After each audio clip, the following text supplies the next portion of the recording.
Welcome to the Mama Needs a Moment podcast. We are your hosts, Chrissy and Cindy, co-founders of Her Health Collective. We are two moms obsessed with changing the way moms take care of themselves. We're so glad you're here. Let's dive in. We are so excited to have some of our moms here for another installment of our Mom Chat. Today, we're joined by Sarah and Barbara, and we're talking about creativity and keeping that creative spirit alive inside of us, taking it from the perspective of an adult, keeping it alive in adults, as well as keeping just that fire lit in our kids and keeping them creative. Because what I have found as I have grown is that personally, that little bit of creative spirit has fizzled out a little, and there's a lot of reasons for that. And I would love to explore this with the moms that are here. And just a little reminder about our mom chats. These are times that we take two, or we ask two of our fellow mom, her circle members to come and have a chat with us. It's very casual, just like we would be hanging out together on a porch, having dinner, coffee, drinking wine, whatever, but it's very casual.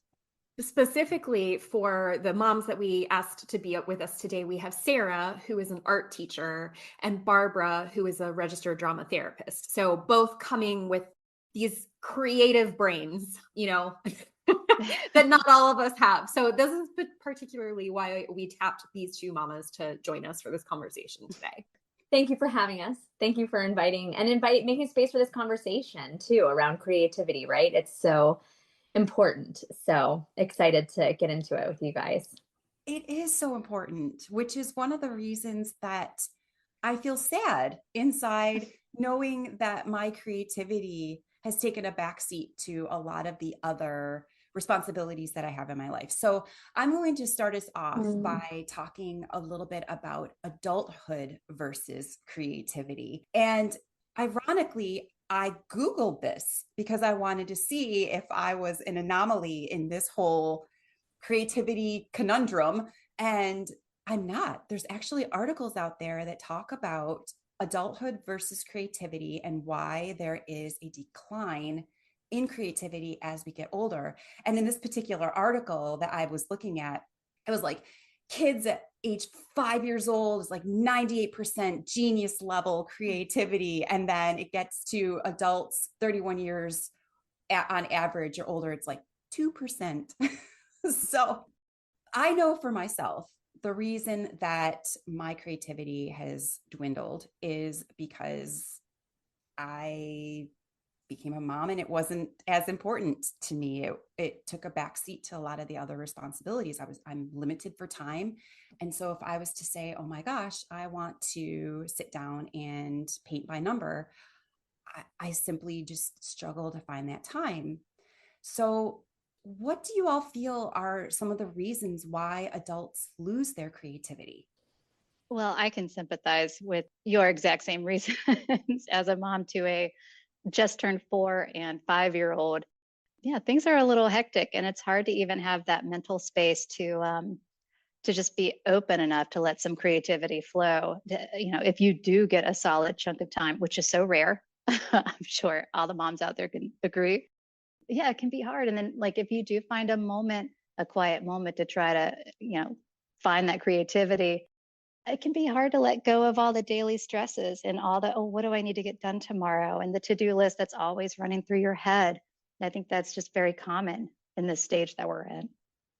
Yeah, I totally agree. Totally, fully agree with everything. And I also think people complicate creativity. Like I think it can be a charged word for a lot of people, and people can have actually a very black and white view of what creativity means. For instance, I hear so many people say, well, I'm not creative, I'm not an artist, right? Like there's a sense around, I need to be creating art in a specific kind of way, or it needs to look a specific kind of way. And that means I'm creative. And it's actually so true. Like, making food is creative, right? Like being out in the garden is creative. The way we relate to each other can be creative. being a mom is creative. You created life, right? So I think there's so much we can get into there, but I do think that that's one of the hangups that I think a lot of people have a very charged feeling about what creativity means and a very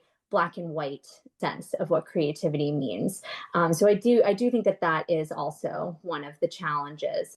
And I think like anything else, whether it's exercise or nutrition or going to therapy or any other way that we take care of ourselves or make plans with our friends, it's just like anything else in terms of creating intentionality around it. So if you want to foster more creativity in your life, just like anything else, start to bring some intention to it.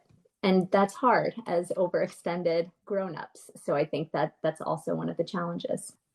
I love how you said that, Barbara, that I think we get limited by what we think creativity is. So can we talk about that a little bit? Is it still creative for me to jam out at the top of my lungs in my car to This Is Me by The Greatest Showman soundtrack? Like, what is it that constitutes being creative? I always think of it as I have to sit down and draw or, paint something. What else can we do?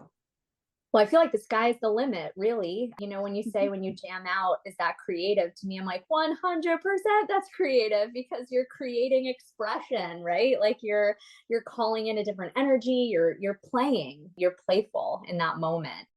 And I'm sure, Sarah, you can speak to this as an art teacher. I think so many people are so product focused in creativity and in art making, no matter the medium, that we forget about the process and just like playing for play's sake and creating for creativity's sake. So yeah, we can definitely get into what's creative and what is art, because to me the sky's the limit on that, and we can get more detailed with what that means. Yeah, actually, I think, there's a good point there. And we mentioned having kids can be a little bit of a roadblock sometimes in that mental space to be creative. But on the other hand, it also provides us with a lot of good opportunities because you're seeing the world through these like brand new eyes and you're trying to show them things. So even, something like laying in the field and looking for shapes in the clouds is a way to, just be creative and have them think creatively about the world around us and see new things and what is around us. Having my kids and thinking of ways for us to spend time together, being an art teacher, I always like to do little crafty things. So even though I don't have that time and space to do maybe some of the larger art things that I would like to do, I'm always thinking about ways that we can bring in creative activities in the on the weekends and the after school times, holidays, whether it's looking at the clouds or pulling out some markers and just seeing what happens on the paper. Okay. I love that. I think that I hear both Sarah and Barbara sort of mentioning this idea of being not quite so product focused and more process focused. And what that immediately brought to mind, and I'm not going to name any names here, but a couple people on this call I happen to personally know get wrapped up when doing an art project with perfection. And I've seen it actually from a couple of you at different art scenarios where you got, and I'm saying you, but I've done this too, but you have a certain vision of what the art should be and what it should look like. And when it's not exactly right, you start beating yourself up. We start beating ourselves up and it takes the fun out of it. Like we just feel this pressure building. And I think that is a really good point to hone in on, is that when we are trying to embrace creativity and letting that flow, it's important to let that product focus go and just enjoy the process. It doesn't matter what the thing looks like at the end. It's the enjoyment of letting that creativity flow. So I just wanted to name that because I heard it kind of mentioned in a roundabout way, that perfectionist focus. That's something that we talk about a lot at the high school level. Any moms out there with teenagers, anxiety and stress levels are skyrocketing with our teenagers now. And there's so much competition in school. And you have these kids that are they're trying to achieve higher and higher and they're stressing themselves out. And they're really kind of like, I don't know, they're almost so focused on like the test and the grades and getting the A's that when they do get to take like a creative class, an art class, it's really good for them because we don't have like those black and white answers. There's a lot of gray area, and no one, like, I don't care how good you are, you're never going to be able to put exactly what's in your mind onto the canvas or your paper the first time around. So I introduced my students the very first day. I'm like, this class is going to involve a lot of troubleshooting and failing, although I like to call it more like productive struggle, which is a little nicer sounding. But just to like give them that heads up, like, you're going to fail. It's going to feel like you're failing, but it's really just a chance to try again, or try it in a new way, or find a different solution, because we're doing that constantly. So I love the art room for that. It's interesting, one of the things that you're talking about, that you're already seeing it in these high schoolers. And one of the articles I was reading was they called it and referred it to the adult's trap, which was basically falling into this trap of the price of acceptance and the fear of being judged, and also being comfortable in something. So once we start doing it one way, as we get older, it's like we get into this rut, and that's just kind of what we stick with. The other thing that was brought up in an article I was reading about creativity was the way that our school systems are set up, with the standardized tests and stereotyping, and having it be like one correct answer. You had mentioned the gray zone, Sarah, and the way that we're tested and assessed in our schooling does not really say that there is a gray zone.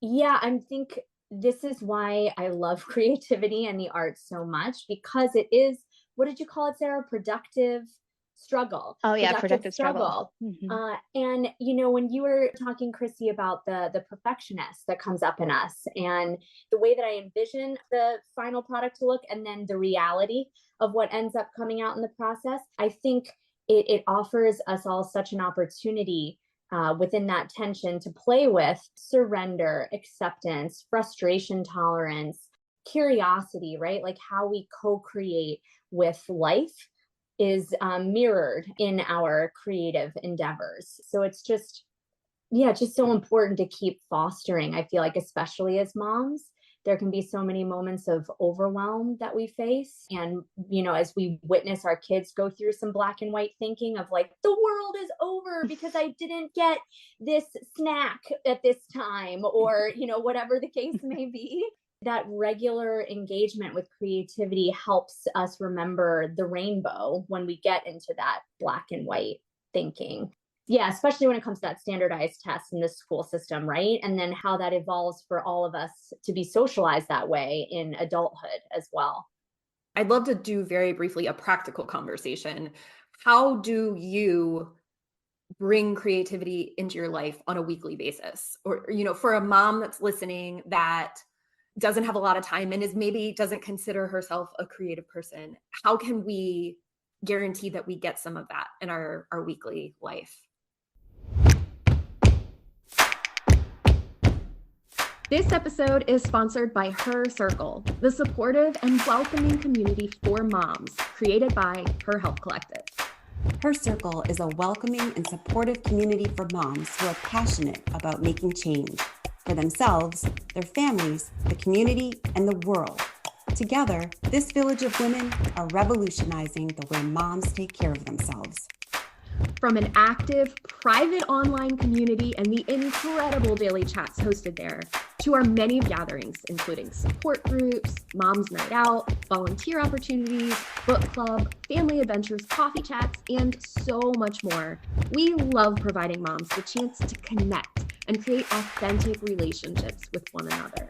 The network of experts in Her Circle are a phenomenal resource and provide great learning experiences for moms on topics ranging from women's health to parenting.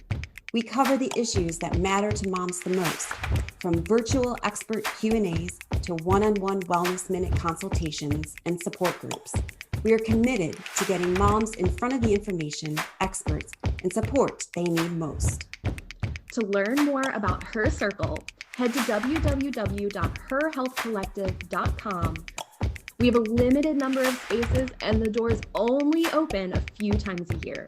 So be sure to add your name to the no obligation waitlist so you are the first to know when the doors officially reopen.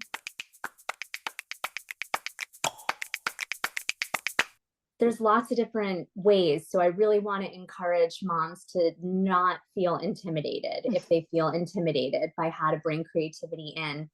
So I'll try to share a few different examples that feel creative to me from different worlds. One of the things that I do is I love spending time in water, but I don't have a tub in my bathroom. So one of the things that I do for myself is I purchase shower pods, which I didn't know these existed. So it's the same thing as like a bath bomb that you drop in and it brings a scent. So I take a shower pod and I'll put it into my shower in the morning. You know, the kids are getting ready. It's chaos, right? But I take my little shower pod, I put it in, and I'm smelling eucalyptus and I'm smelling lavender. And I've created a ritual for myself. I've created a little moment for myself where I get to smell something nice and I get to, you know, feel the water and all of that. That to me is creative. I've created a moment for myself. Or with food, if I'm, you know, cutting up a salad for myself, and this is very new for me, so I'm excited about it. I'm not a gardener, but I started one in my backyard.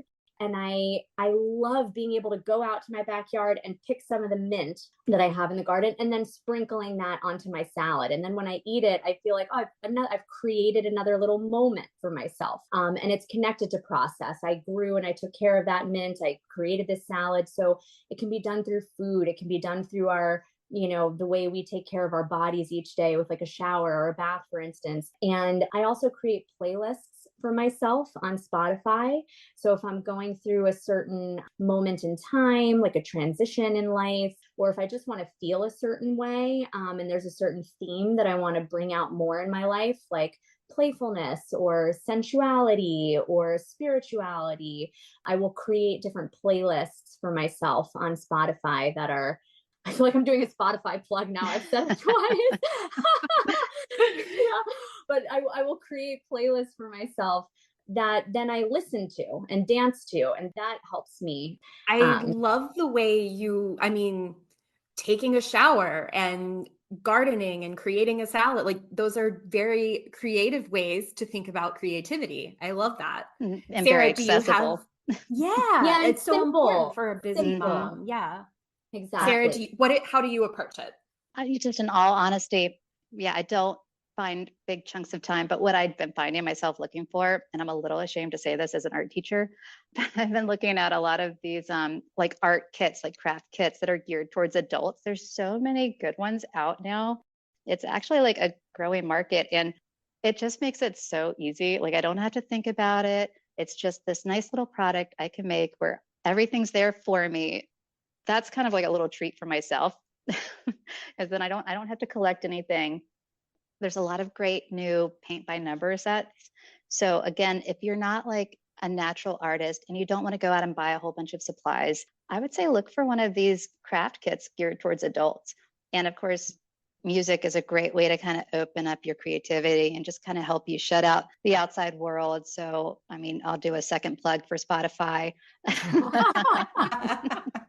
Because yeah, I do find myself, if you know, I listen to a lot of podcasts or talk radio when I'm doing things, and I kind of forget how it can add a lot of stress when you're just constantly surrounded by like the daily news. Sometimes it's nice just to shut that off and remember like, oh, let me just play some music. And that can really open up your mind to just, yeah, finding those creative ways and moments. But yeah, my takeaway there is look for some adult art craft kits.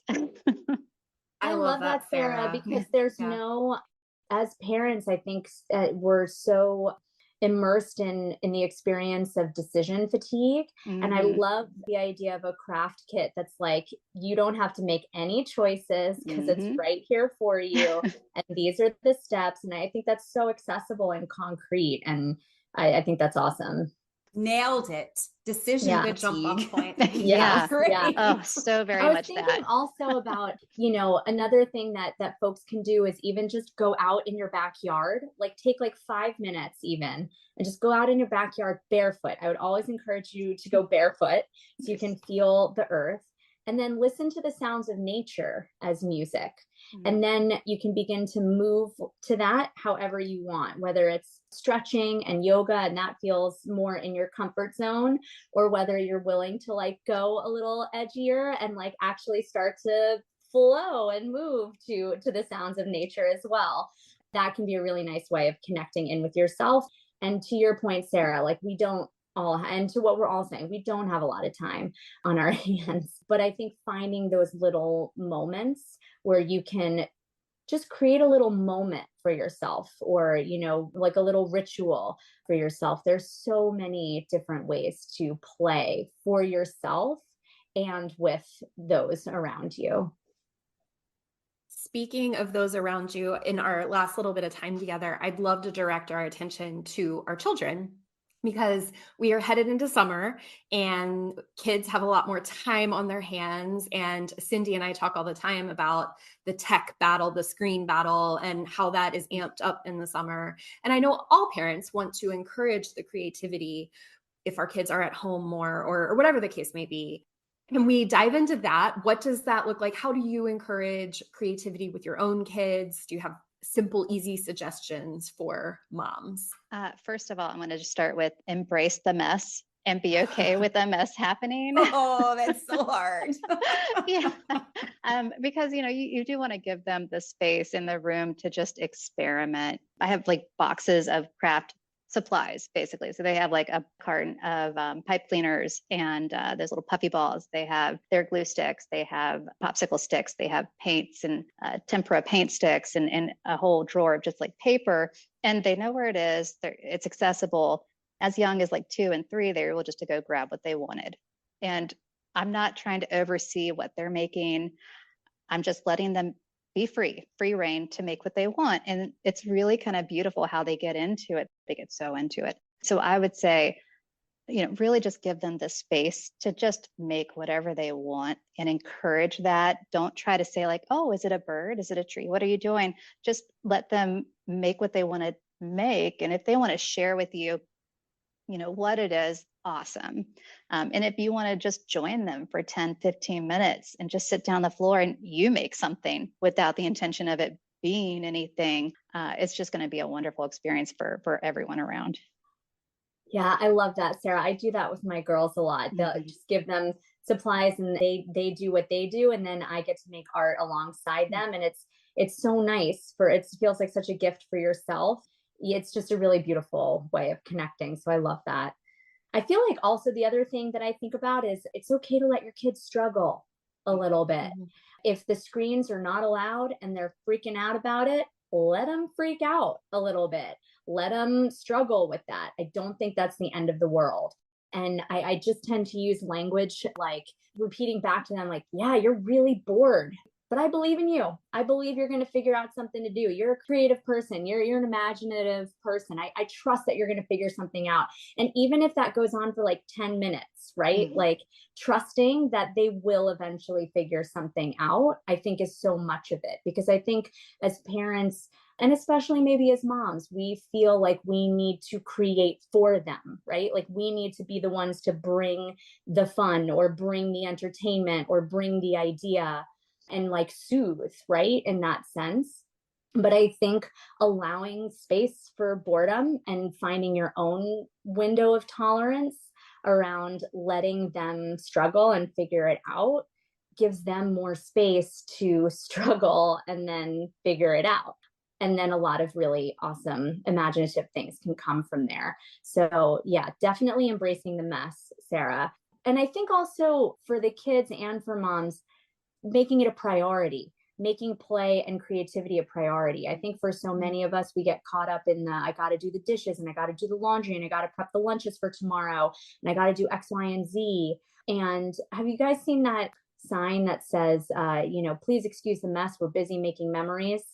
Oh, yeah. No, but I love it. Yeah, it's great. Yeah, there's like that little phrase. And I think that's really part of it too for ourselves and for our kids. Is like sometimes just reminding yourself like it's okay that the dishes, are sitting there for an extra couple hours, or maybe God forbid till tomorrow. And what in order to really prioritize those moments of connection and play.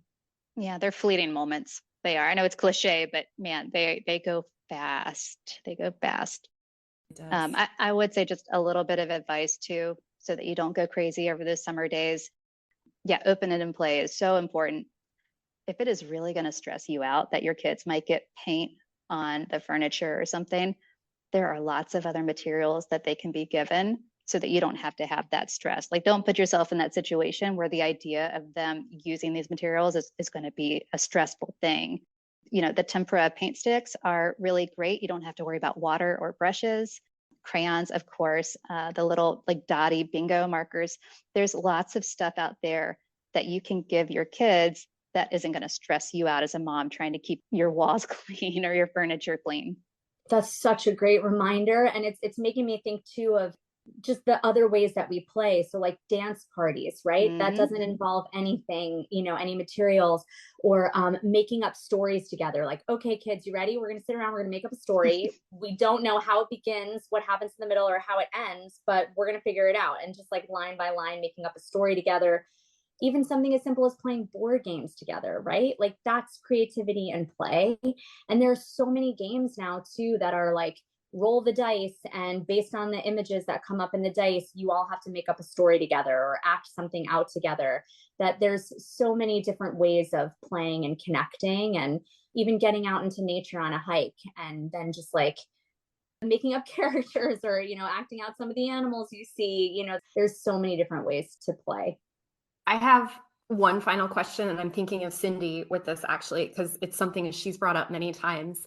Kids make a lot of artwork. It creates a lot of papers, and there's piles of papers all over the house. Do you have any creative ideas? I know I've heard like taking a picture of it or something like that. Do you have anything else where the kids don't feel like their artwork is just being thrown in the trash, but also you don't have piles of paper all over your house? There's so many. I mean, I feel like, Sarah, you can speak better to this than I can because this is more your area. But I'll just say I've seen so many creative options online for this now, where you can take an image and get it printed on a mug or on a t-shirt, or even on a blanket. Like there can be a quilt of like all the different images. Yeah, or frames where you don't even have to switch things out. You can just open it up and put the next one in and close it. So I've seen so many different options, I'll just say, but Sarah, I feel like this is all you. Well, I don't know, but my house is filled with all of my kids' artwork because I can't throw anything away.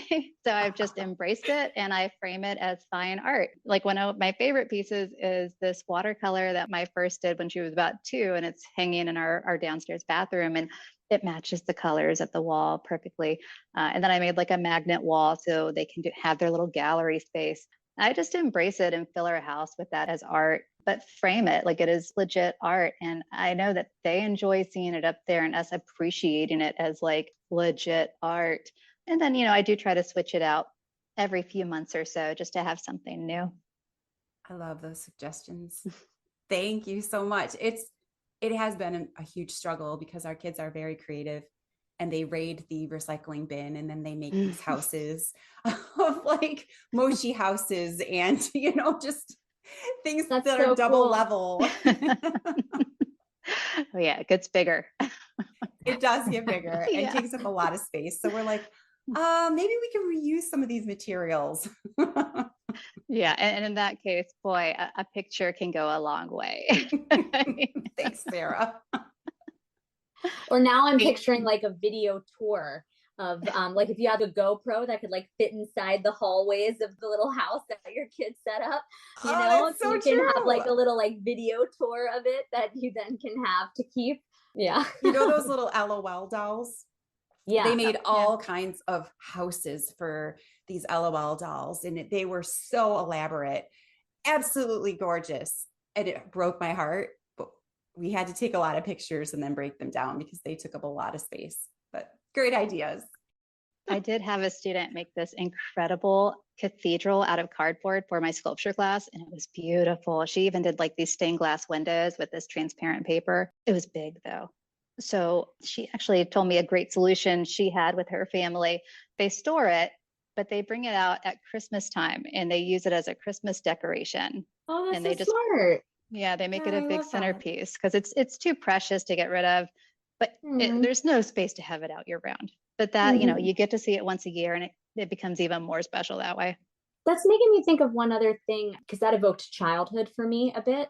And I want to just put it out there to anyone who listens to this. that one of the easiest ways that you can reconnect with your own sense of creativity, if you feel very disconnected from it, is just very simple question to yourself of, what did I play with when I was little? What did I love to do when I was little? And that can be such a opening in terms of reconnecting with your sense of play, and your sense of creativity is returning to some of those things that you loved to do when you were a little kid. I love that. Yeah, I love that. That's such an important message. Thank you. Thank you, Sarah. Thank you, Barbara, for taking the time to chat with us about such an important topic, and kind of a scary one sometimes, because they're like, creativity. So happy to speak about it. Yeah, same. We've enjoyed hanging out with you today, friend. We hope you got to finally enjoy a hot cup of coffee as you listened. Make sure you follow us so you're the first to know when we drop a new episode. If you've enjoyed your time with us, let us know by leaving a review. We always love hearing from you. Until next time, stay true to you.